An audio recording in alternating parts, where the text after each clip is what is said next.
Voilà, alors on va revoir avec Fabien le tutoriel complet sur ce qu'on fait avec un chien pour lui apprendre le... tu peux aussi le pousser sans lui donner de nourriture. Il sait faire, non? Tu lui dis recule, recule, recule. Allez, recule mon bébé. Voilà. Voilà. Allez, avance sur lui, avance sur lui. Recule, recule, recule. Voilà. Ok. Voilà. Et puis là, pof, on lui donne... Alors à mon avis, la récompense, il ne faut pas que ça soit à manger sur toi.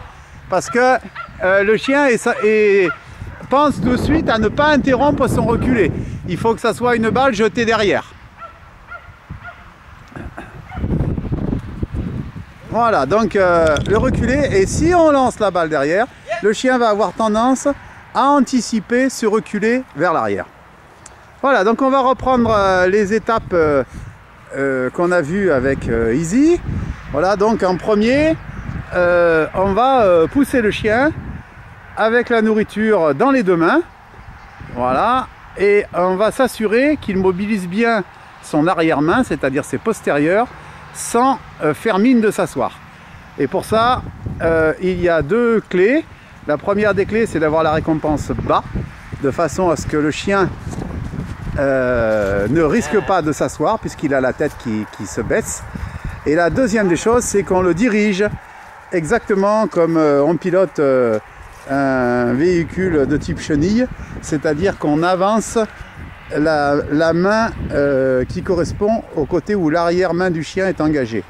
Alors ça veut dire que clairement, si le chien amorce un virage vers la gauche avec son arrière-main, eh bien il faut pousser avec la main gauche de façon à ce qu'il remette sa colonne vertébrale dans l'axe et donc qu'il recule droit.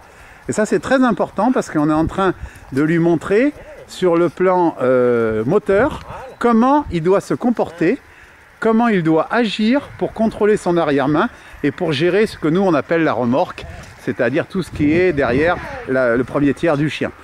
Nous on dit apprendre à garer la remorque. C'est une image issue de l'automobile que ceux qui ont essayé de conduire une caravane comprennent très bien. Alors maintenant on va le faire reculer comme on a vu tout à l'heure avec le chien à contresens, voilà. Et une fois que le chien sait faire ça, voilà, et c'est pareil, et vous verrez le travail de la main gauche qui écarte la récompense à gauche si le chien met son arrière-main sur la gauche et qui écarte la récompense à droite si le chien met son arrière-main à droite.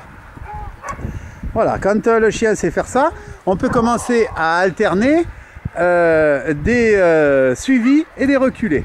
Toujours en mettant un certain rythme, parce que si on va doucement, le chien pense toujours qu'on va s'asseoir. Si vous voyez que le chien, comme là il était un petit peu bas, il est toujours possible de réavancer dans l'autre sens, de façon à ce que le chien se remette bien droit. Bien droit sur ses aplombs.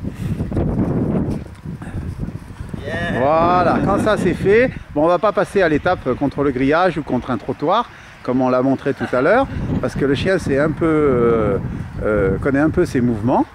Voilà, et on va montrer aussi maintenant comment on part de la position arrêtée et le petit secret qui permet au chien de savoir qu'on ne va pas s'asseoir immédiatement après le pas.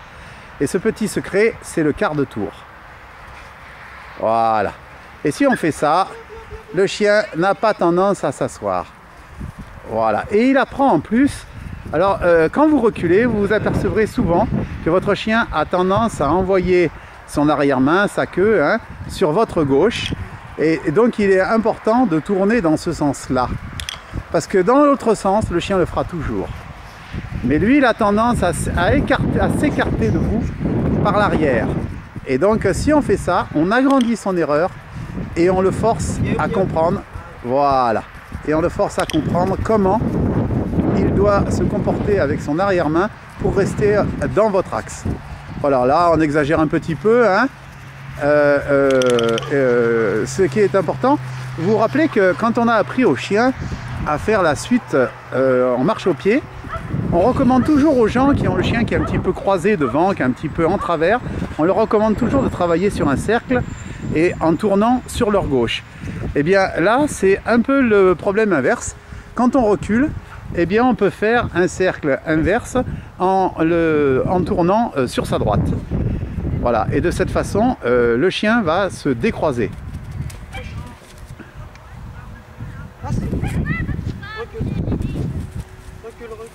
Alors là, ce que est en train de montrer Fabien, c'est qu'à partir de la position, alors je vous donne plusieurs idées, hein, à partir de la position assise, puisque le chien connaît l'ordre, eh bien il lui fait démarrer avec l'idée de franchir quelques mètres vers l'arrière sur ordre.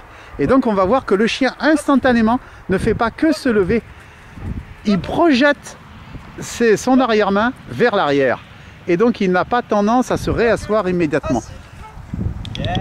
Alors le fait de varier les positions, bien sûr, ça va amener un point supplémentaire, c'est que le chien ne va pas spontanément s'attendre au assis au moment où il a fini son reculé. Hein. Donc on lui donne plusieurs ordres. Alors pour moi, ce qui est intéressant, c'est de faire partir le chien du assis pour reculer.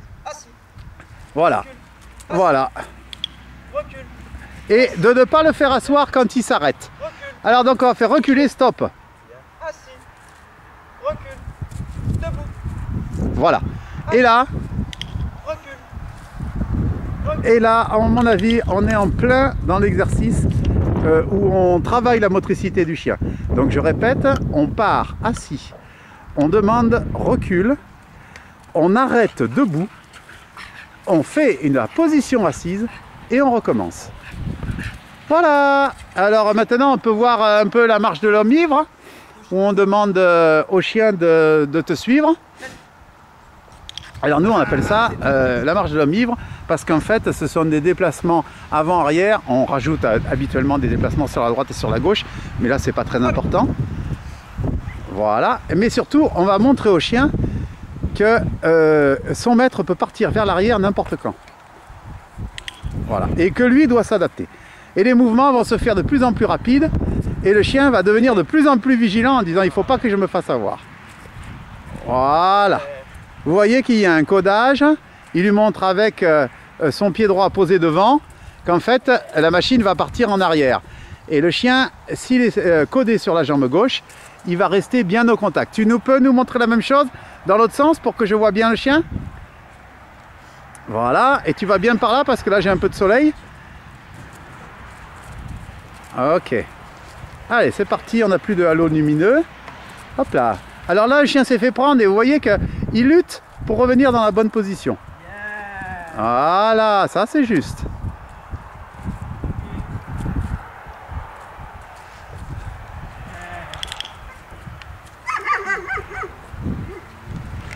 Alors quand ça a été poussé à peu près correctement, on peut faire comme en concours une marche de 15 à 20 pas et on peut même la poursuivre et faire une marche au pied totalement en arrière, sachant qu'elle sera forcément moins parfaite que dans le sens.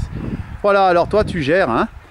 Voilà, tu marches en arrière, tu tournes sur ta droite, tu tournes sur ta gauche, voilà. Vous voyez, le temps d'arrêt a fait que le chien est allé vers la faute, c'est-à-dire qu'il est allé vers le fait de s'asseoir. Voilà, là on a même des demi-tours, donc là on pourrait tout à fait considérer que c'est une marche de concours, et si je la montais en vidéo dans l'autre sens, eh bien on aurait pratiquement une marche de concours. Voilà, fin du tutoriel, j'espère que ça vous aura été utile. Bisous Marjorie, ciao.